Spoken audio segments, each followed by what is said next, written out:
آخوند حائری شیرازی خب ویژگی‌های عام همه آخوندهای خمینی صفت رو داره، یعنی اون فصل مشترک بین آخوندهای دجال تو دم و دستگاه آخوندی که شامل دجالیت، شامل استبداد، شامل نفهمی محض و همینطور بلاهت و خرافات میشه، خب به طور مشترک تو اینا هست، اینم داره.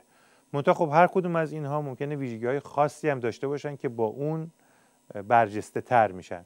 این ویژگی خاص در مورد آخوند حائری شاید بشه گفت اینه که قمپوزهای خیلی خنده‌دار و مضحکی که در میکنه برای اینکه خودش رو صاحب علم و معرفت و این چیزا بدونه و نشون بده. یه مصاحبه‌ای داشت اخیراً توی تیوی ریش که سمبولی از همین داستان بود.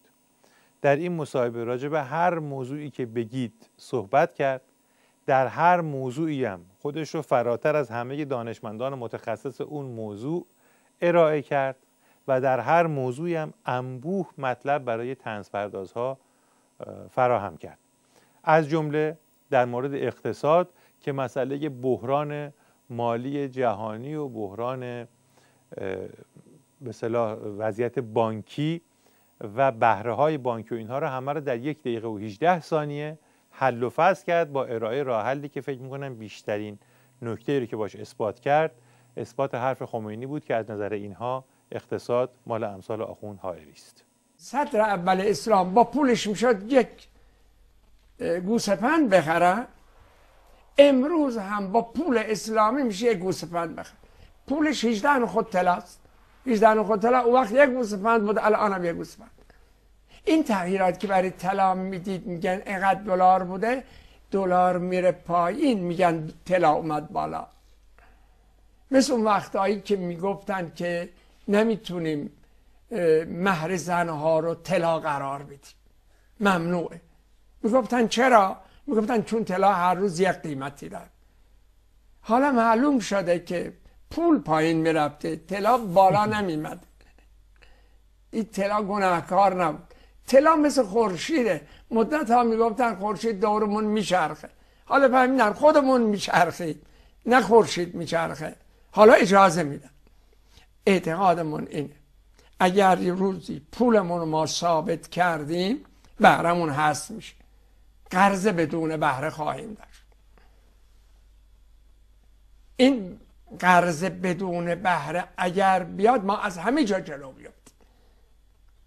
ما باید اعتماد به نفسمون بیشتر بود.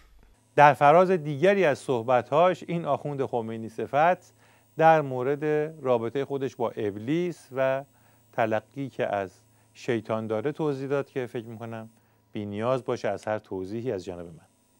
انسان ها هر جا رسیدن از برکت ابلیس. چرا؟ چون باش مبارزه کردن، ترقی کردن. ابلیس برای ما کیسه شنی بود.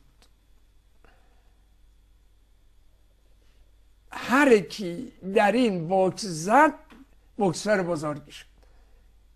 عقل در مقابل جهل، که این عقل به عنوان بوکسور و این جهل به عنوان کیسه شنی باش بجنگ. خاطره از خمینی تعریف کردن هم که دیگه فصل مشترک همه این آخوندهایی که میخوان یه جوری خاطرات خمینی رو چماقی بکنن تو سرکله همدیگه و اون سرچماقدار رو مثلا به خودشون وصل نشون بدن. امام راحل فرمود یک کسی یه روزی دید که دلش میخواد بره زیارت، بره عزاداری. دقت کردید از ناحیه عقلش نیست، از ناحیه جهل و نفسش. بله. گفت به خودش که این اهل روزه نیست. گفت میریم ببین این چی میخواد. رفت جایی که جا شد پهلو کسی شد که جوک میگفت و اون موقع که ایشون غفلت داشت و هنوز متنبه نشده بود با جوک های او مشغول میشد و گناه میکرد. به مجردی که این آمد جوکش شروع کرد.